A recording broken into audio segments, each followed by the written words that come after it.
Evangelho do Reino e o Evangelho da Graça. Na mensagem anterior, eu falei sobre João Batista, que desceu e começou a pregar na beira do Jordão. Ele veio do deserto e começou a pregoar na beira do Jordão, no deserto da Judéia: arrependam-se, porque é chegado até vós o reino dos céus. E João Batista tinha uma mensagem na ponta da língua, e muitos vinham até ele, pessoas de cidades circunvizinhas. Por quê? Porque naquela época o único lugar de adoração a Deus, ou que existia para as pessoas irem, era o templo de Salomão, que estava ali em Jerusalém, e também as sinagogas espalhadas, porque não havia só um templo. Então haviam sinagogas, locais aonde os judeus se reuniam para estudar e ouvir a Torá. Então aparece João Batista vestido de pele de camelo, comendo gafanhoto e mel silvestre. E esse João Batista, ele pregou na beira do Jordão para que as pessoas se arrependessem. Arrependam-se, porque é chegado até vós o reino dos céus. E ele trazia a mensagem de um reino que viria, um reino que estava próximo. E um reino tem um rei, e que o rei desse reino viria. E sem saber quem era o rei, um dia lá está João Batista na beira do Jordão, batizando, quando vem Jesus caminhando, e ele olha para Jesus. Ele deva ter visto algo profundo em Jesus, e ele disse: eis o Cordeiro de Deus que tira o pecado do mundo. E João vai ao seu encontro, e João diz que não é digno de desatar a sandália dos seus pés. E então João falava sobre isso: convém que ele cresça e que eu diminua. E João então ele passou falando sobre o reino, ensinando sobre o reino. Mas todo reino tem um rei, todo rei tem súditos, entende?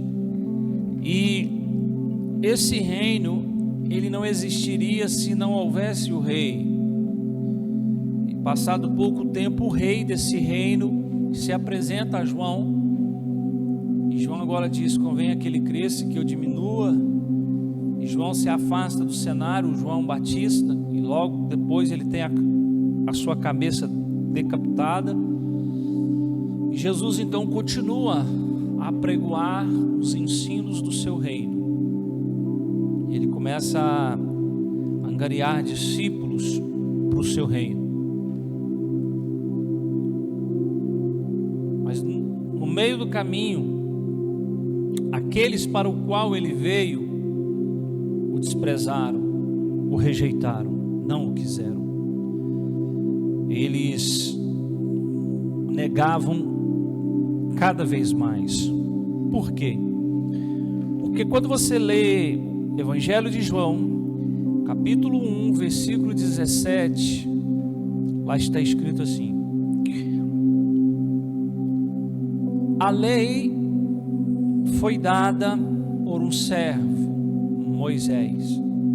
Quando Deus deu a lei em duas tábuas de pedra escritas ali, e não foram somente 10, porque depois vieram as 613.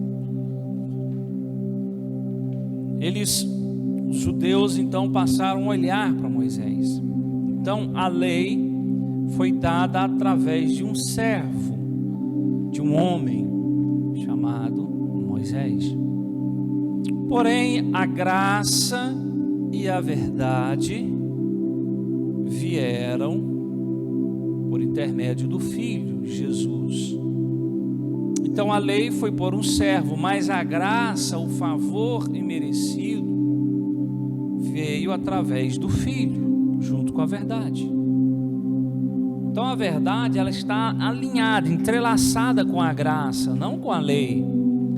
Porque a lei é o ministério da morte.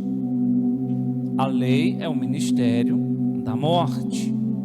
Aquele que pecasse na lei, por ela, ele era punido, ele era condenado. O filho rebelde era apedrejado, era olho por olho, dente por dente.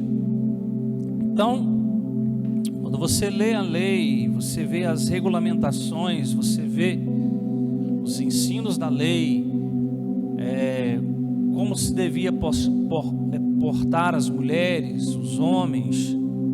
Olha, então o autor aos Hebreus chama a lei de o ministério da morte. Mas vindo Cristo, a graça é o ministério da vida. Porque Jesus vindo, a graça, a vida eterna veio através de Cristo. Quando João ele ouve essa declaração de Jesus, e João escreveu, isso ficou registrado no capítulo 10 do Evangelho de João, no versículo 10, quando ele disse que o ladrão veio para roubar, matar e destruir. O ladrão ali não é o diabo. Eu criei nisso por muito tempo, que o ladrão ali era o diabo, mas não é o diabo. Eu já disse que vou ensinar isso aqui, que o ladrão de João 10:10 não é o diabo. Então, o próprio texto explica quem é ali o ladrão.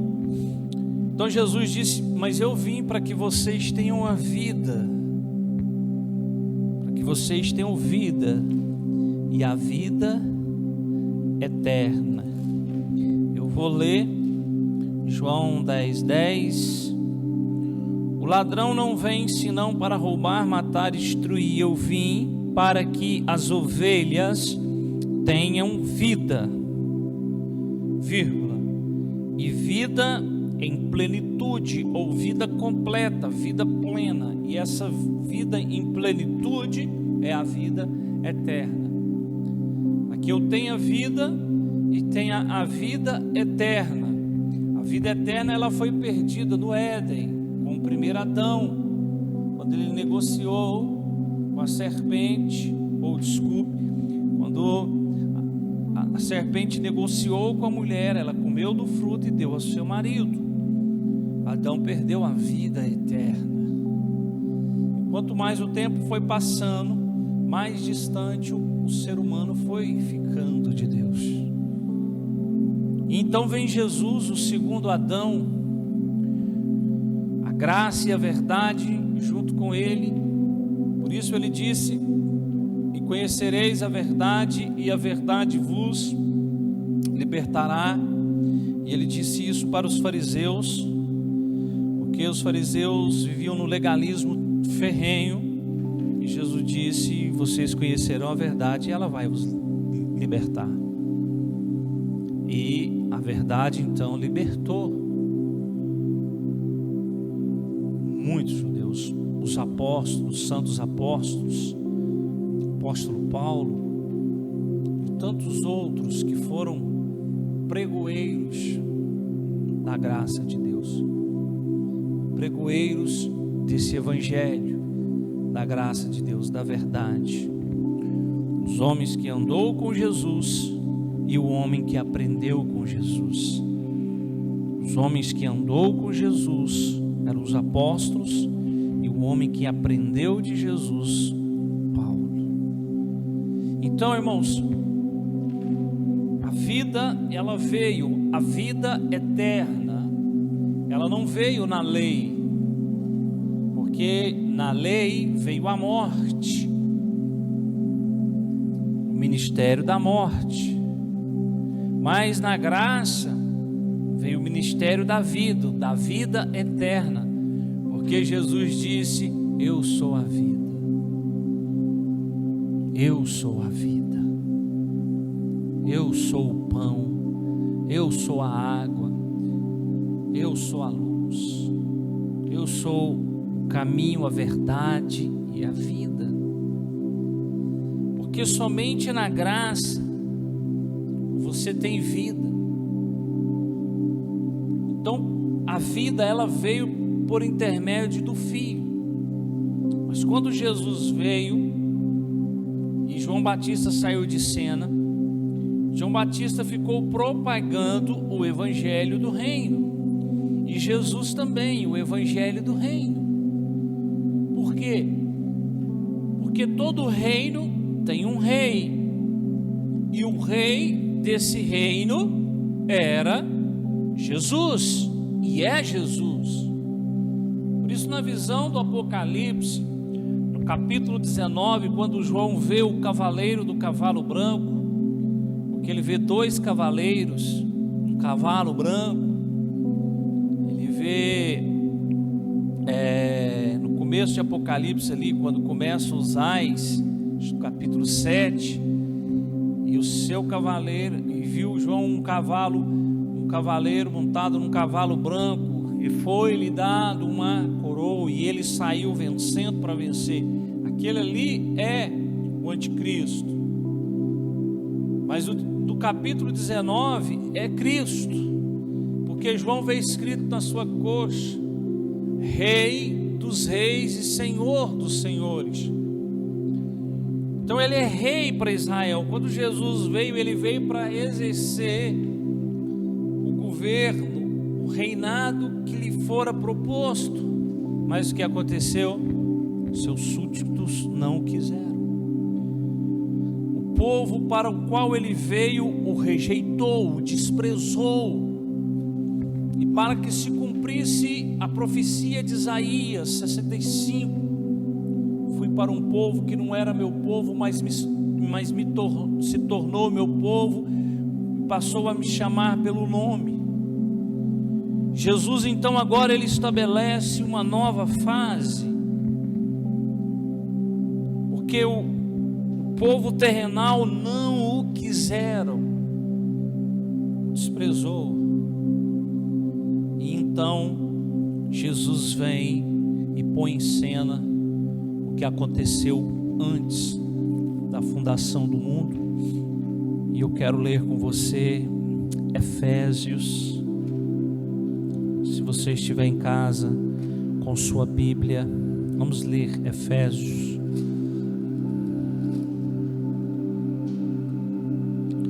Efésios, capítulo 1 a seguir, diz assim: Paulo, apóstolo de Jesus Cristo, pela vontade de Deus, aos santos e fiéis em Cristo Jesus, que estão em Éfeso. Graça a vós e paz da parte de Deus nosso Pai e do Senhor Jesus Cristo. Bendito seja o Deus Pai de nosso Senhor e Salvador Jesus Cristo, que nos abençoou com todas as bênçãos espirituais nas regiões celestiais em Cristo. Porquanto Deus nos escolheu nele antes da criação do mundo. Entenda isso.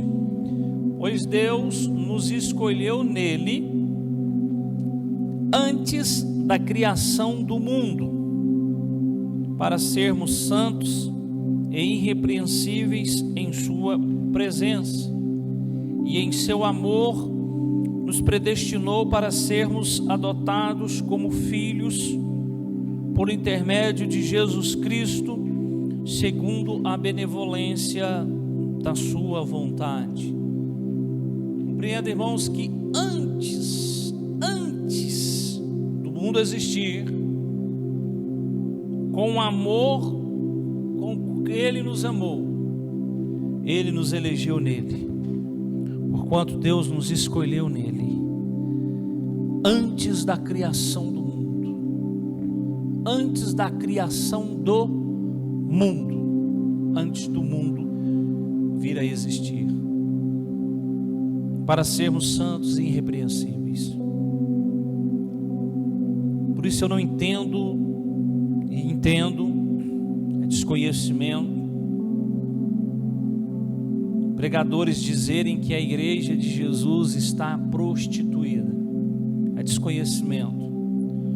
Porque quando dizem isso, eles dizem no entendimento de prédios, de institutas, de denominações. Porém, a igreja de Cristo, a noiva do Cordeiro, ela não é uma instituta, ela não é uma denominação, não.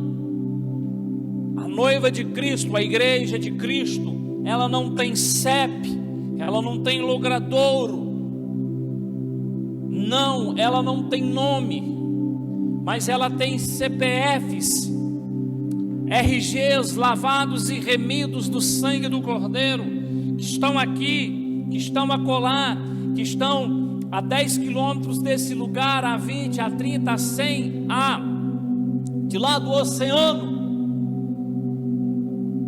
Neste momento, o relógio está batendo 8 horas, e aqui à noite, mas do outro lado do mundo, no Japão, é 8 da manhã, e com certeza lá está CPFs e RGs neste momento, com seus joelhos dobrados, ou estão aclamando ao Senhor, adorando ao Senhor, louvando ao Senhor da igreja, porque são santos e irrepreensíveis, santos e irrepreensíveis, e em seu amor nos predestinou para sermos adotados como filhos. Veja, e em seu amor fomos adotados como filhos. Eu fui adotado como filho por um pai amável, amoroso, por um pai maravilhoso. Mas a religião não ensina isso. A religião que às vezes você frequenta, você participa, diz que esse é um Deus punitivo, um Deus que te castiga se você cortar o cabelo, um Deus que te pune se você usar um brinco, um Deus que te amaldiçoa se você não der os seus 10%. Você está roubando dele, você está furtando dele. Distorcem as sagradas escrituras para bel prazer, para bem próprio.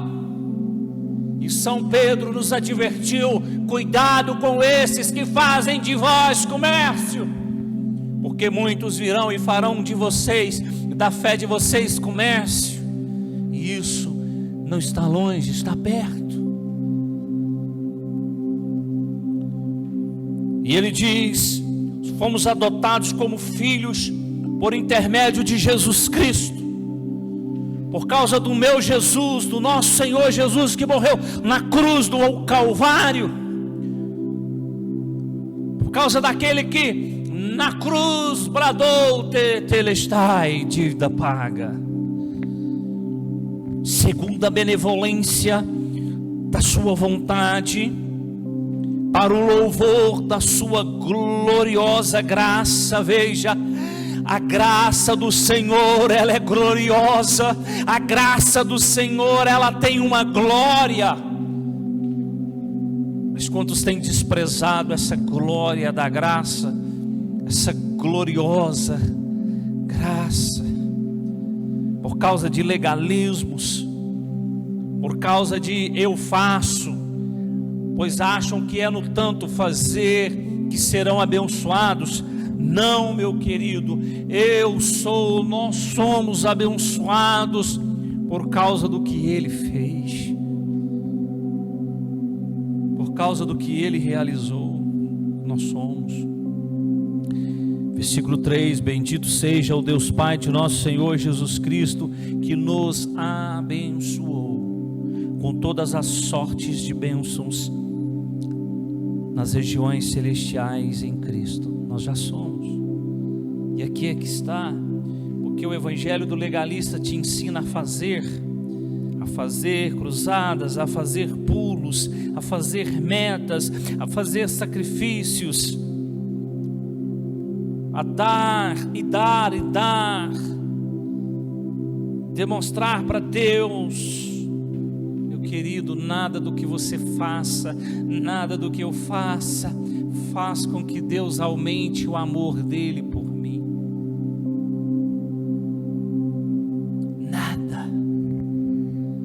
Porque Deus amou o mundo de tal maneira que deu o seu único Filho, para todo aquele que nele crê não pereça, mas tenha vida eterna.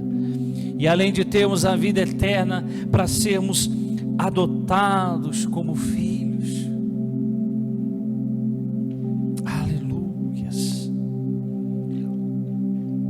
Para o louvor da sua gloriosa graça, a qual nos outorgou gratuitamente no amado. A graça, ela nos demonstra responsabilidade, mas o entendimento dos legalistas é que graça é liberdade para pecarmos. Pelo contrário, meu querido, a graça ela me põe cada vez mais em responsabilidade diante do Senhor, a amar mais a minha esposa, a amá-la, a amar os meus filhos, a minha família, os meus irmãos, porque eu não os amo segundo o meu padrão, mas segundo os padrões de Cristo. Mas o mundo hoje permeou as institutas e o conceito que se tem de amor é o amor do mundo, mas não o amor do Pai. E então ele diz no versículo 7, nele temos a redenção. Nele quem? Jesus. Na graça, no Filho que veio, nele temos a redenção. Perdão dos nossos pecados. Veja que na lei o perdão estava anualmente, num bode expiatório, num cordeiro, no sangue aspergido. Mas hoje nós temos o perdão dos nossos pecados pelo seu sangue.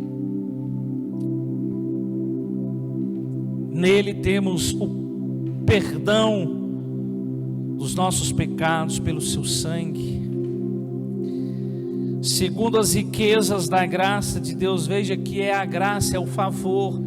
Nós temos o perdão dos nossos pecados através do seu sangue, segundo as riquezas da gloriosa graça de Deus, do favor do Pai.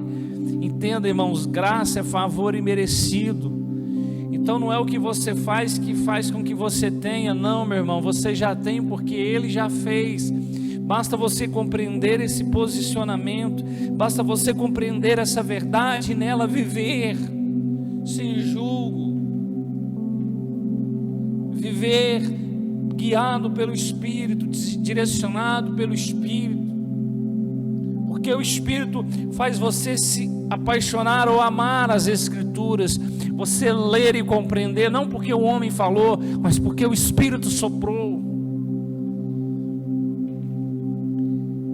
E Ele fez derramar sobre nós com toda a sabedoria e entendimento, e nos revelou o mistério da sua vontade, de acordo com o seu bom propósito que Ele estabeleceu em Cristo. Ele nos revelou o mistério da sua vontade, de acordo com o seu bom propósito que Ele estabeleceu em Cristo. Isto é, de fazer convergir em Cristo tudo quanto existe, todos os elementos que estão no céu como os que estão na terra, na dispensação da plenitude dos tempos.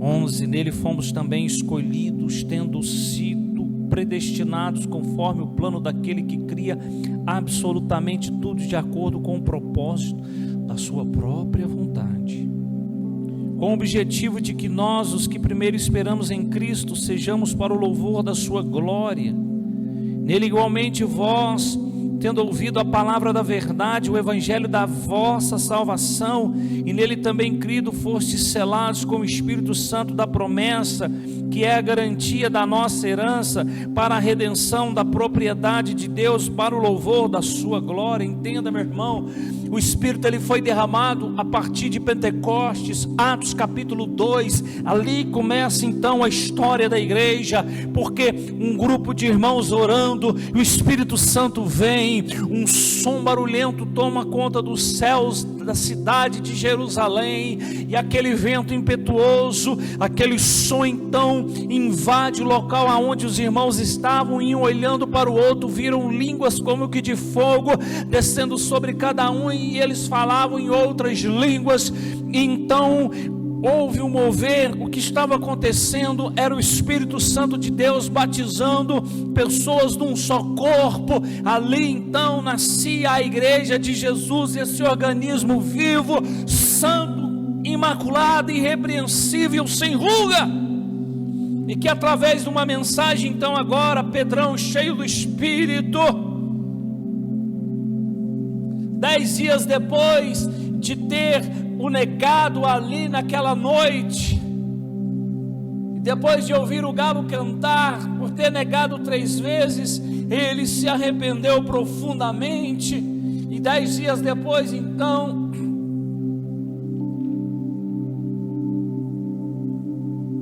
Pedro o havia negado, e depois dele ter ascendido aos céus, depois de 40 dias, depois de 50 dias de havê-lo negado, não 10, depois de 50 dias, o Espírito Santo vem sobre esse homem arrependido, e ali está alguém murmurando, e os pentecostais do reteté não entendem isso, eles interpretam esse texto erroneamente, porque quando disseram que o povo era embriagado, porque eles falavam em línguas, eles estavam embriagados. Pedro se levanta e diz: aqui não há ninguém embriagado. Eles estavam zombando do falar em línguas daquele grupo de irmãos, mas compreendem, é porque como ficam os tontos calambeando para lá e para cá, tomam para lá e para cá, eles estavam cheios do Espírito, no reteté. Nada disso, meu querido, aquilo era zombaria, aquele povo estava zombando, eles estão cheios de vinho. Então Pedro se põe de pé, 50 dias depois de havê-lo negado 3 vezes, e Pedro começa por Abraão e vai descendo, e chega até o batismo, e naquele dia 3.000 almas descem as águas, naquele dia, porque um grupo foi batizado num organismo vivo chamado Igreja do Senhor Jesus. Não nasceu ali uma instituta, não nasceu ali uma denominação, não, ali nasceu a noiva do Cordeiro. E a mensagem dessa noiva não tem nada a ver com a mensagem do reino,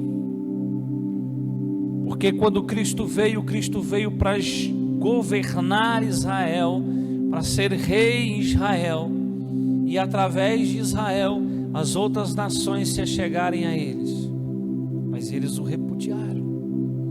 E então Jesus alcançou o mundo através da igreja.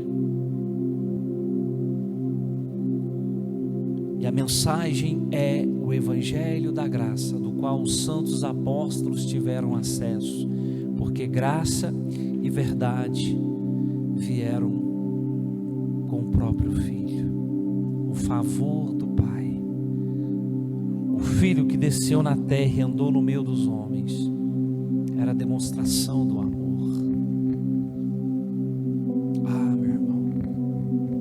Se você pudesse compreender no mundo espiritual o que aconteceu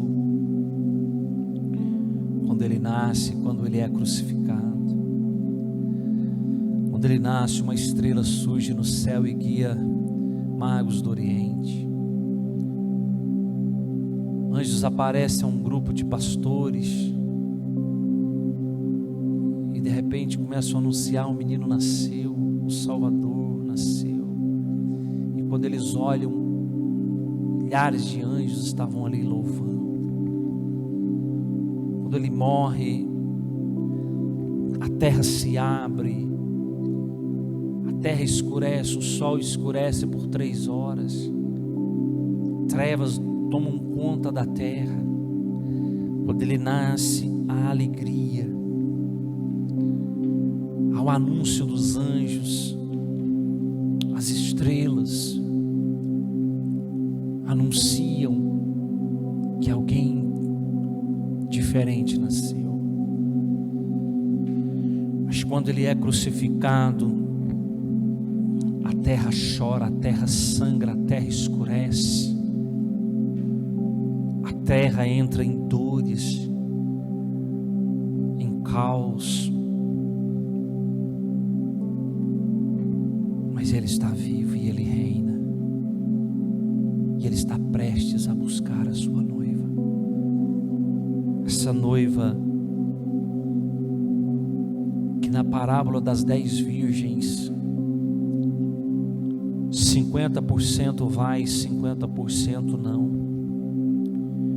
porque eram 10 virgens, 5 entrou e 5 não.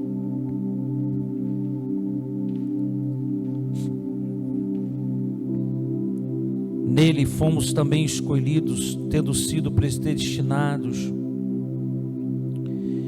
Nele igualmente vós, tendo ouvido a palavra da verdade, o evangelho da vossa salvação, ele também crido, fostes selados com o Espírito Santo da promessa, que é a garantia da nossa herança para a redenção da propriedade de Deus, para o louvor da sua glória.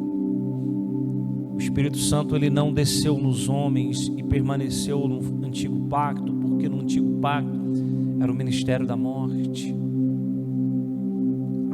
As leis estavam em tábuas de pedra, mas no novo pacto, no novo concerto, a lei está no nosso coração, gravada no nosso espírito.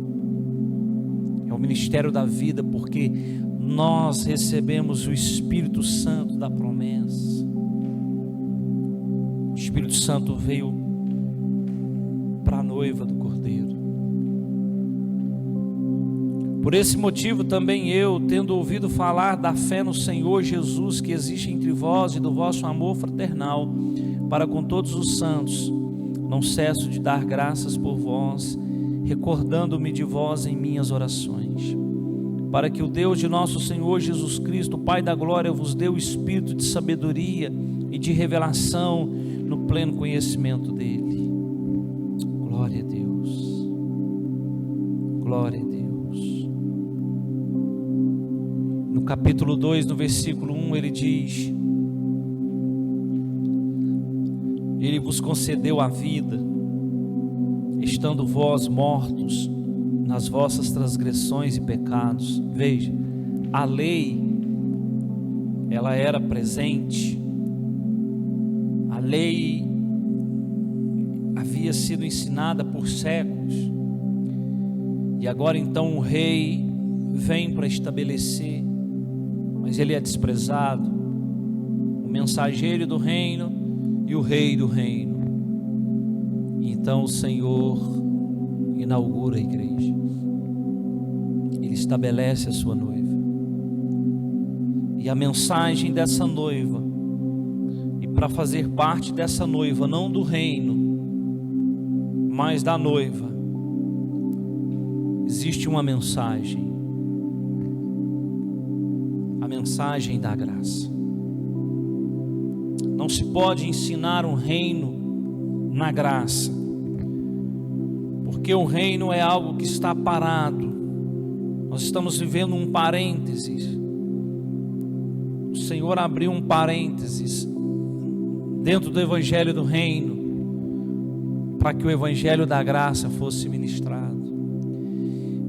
E esse parênteses da graça, que é a sexta dispensação, ele vai fechar quando a igreja for retirada da terra. Quando a igreja for retirada da terra, haverá um período chamado de grande tribulação, um período de 7 anos. E depois desses 7 anos, o rei voltará com a sua esposa, a igreja, para governar por um dia de Deus 1000 anos. Ele reinará sobre a face da terra. E dentro desses 1000 anos, um dia de Deus, ele cumprirá uma promessa feita aos apóstolos no dia da ceia, quando ele pegou o suco da vide, deu graças ao Pai e disse: olha, eu não participarei mais do fruto da vide até aquele dia, quando estivermos todos reunidos, e eu vos servirei. Então ele vai voltar, meu querido, Eu disse essa semana para um irmão que quando o Senhor arrebatar a sua igreja, nós não vamos para o céu para tomar ceia. A gente vai para um casamento. A gente vai para o casamento. E a Bíblia chama isso de bodas do Cordeiro. E nas bodas do Cordeiro, Jesus, ele liberou uma parábola dizendo sobre os amigos do noivo. Os amigos que foram convidados, que estavam ali nas bodas do Cordeiro. Ele vai casar. E vai ser a festa desse casamento, dessa união. E depois de 7 anos ele volta para governar por 1000 anos, reinar na terra, e o seu reino ser enfatizado. Porém o evangelho da graça continua sendo pregado. E ele vos concedeu a vida, estando vós mortos nas vossas transgressões e pecados. Qual era a nossa condição? Mortos em nossas transgressões e pecados. Essa era a nossa condição. Todos, irmãos, todos mortos nas transgressões e nos pecados. Mas nessa condição ele nos deu a vida. E quando ele nos deu a vida, ele nos tirou dessa condição e nos colocou numa posição. E nessa posição ele fez o quê? Nos adotou como filho. Ele nos tira da condição de mortos nas nossas transgressões e pecados e nos coloca na posição de filhos adotados, nos quais andastes no passado conforme o curso desse sistema mundial, de acordo com o príncipe do poder do ar, o espírito que agora está atuando nos que vivem na desobediência. Anteriormente todos nós também caminhávamos entre eles, buscando satisfazer as vontades da carne, seguindo seus desejos e pensamentos, e éramos por natureza destinados à ira. Veja, olha a nossa condição. Paulo está mostrando para nós, o nosso apóstolo, a nossa condição de nós éramos, agora não somos mais. Nós éramos por natureza destinados à ira. No entanto, Deus, que é rico em misericórdia, por meio do grande amor com que nos amou, deu-nos vida com Cristo, estando nós ainda mortos em nossos pecados. Portanto, pela graça sois salvos. Essa é a mensagem. Pela graça sois salvos, pelo favor do Pai, pelo amor ao qual Ele nos demonstrou, nós somos salvos. Somos salvos pelo amor dEle, pela graça dEle. Mortos em nossas transgressões, em nossas iniquidades, estávamos mortos, mas Ele nos deu vida. Ele nos deu vida, porque Ele é rico em misericórdia, e por meio do grande amor com que nos amou, Deus nos deu vida com Cristo, estando nós ainda mortos em nossos pecados. Portanto, pela graça sois salvos, não pela lei, não por rituais ou por cerimoniais, não porque você faz algo ou é orientado a fazer, não, é por causa do que Ele fez e por causa do grande amor do Pai para conosco. Deus nos ressuscitou com Cristo e com Ele nos entronizou nos lugares celestiais em Cristo Jesus. Olha o que Ele fez na posição. Ele nos tira de uma condição de mortos, caídos, de pecado, e coloca agora numa posição de ressuscitados. E Ele nos entronizou nos lugares celestiais com Cristo Jesus. para revelar nas eras vindouras a suprema riqueza da sua graça, para revelar nas eras vindouras, porque as eras vindouras verão o quão grande amor Ele nos amou na graça. Aleluia, glória a Deus. E Ele repete de novo: porquanto pela graça sois salvos por meio da fé. Isto não vem de vós, é dom de Deus. E eu vou resumir aqui. Só existe uma coisa que pode estimular a sua fé. Eu fechei a Bíblia. Somente uma coisa pode estimular a sua fé. Romanos 10, 17 diz assim, 16 e 17: mesmo assim nem todos os israelitas aceitaram o evangelho, porquanto declarou Isaías: Senhor, quem acreditou em nossa mensagem? Como consequência, a fé vem pelo ouvir as boas novas, e as boas novas vêm pela palavra de Cristo, não pela palavra de Moisés, não pela lei, não pelas palavras do profeta João Batista, mas pelas palavras dos santos apóstolos de Jesus Cristo, que vivenciaram e experimentaram a graça, o favor imerecido. Homens cheios de conceitos e reservas, como Pedro, que é levado à casa de Cornélio, e ele vê, antes disso ele tem a visão do lençol descendo com carnes imundas, e Deus dizendo: come. Ele falou: mas não vou comer, porque nunca comi nada impuro. Porque Pedro era um observador da lei, e Deus disse a ele: jamais digas que é impuro aquilo que eu santifiquei. Então, quando Pedro chega na casa de Cornélio e vê o Espírito Santo descer sobre aquele povo gentil, ele vê que a graça de Deus nos alcançou. É a graça, é o Evangelho. Nós estamos no Evangelho da graça.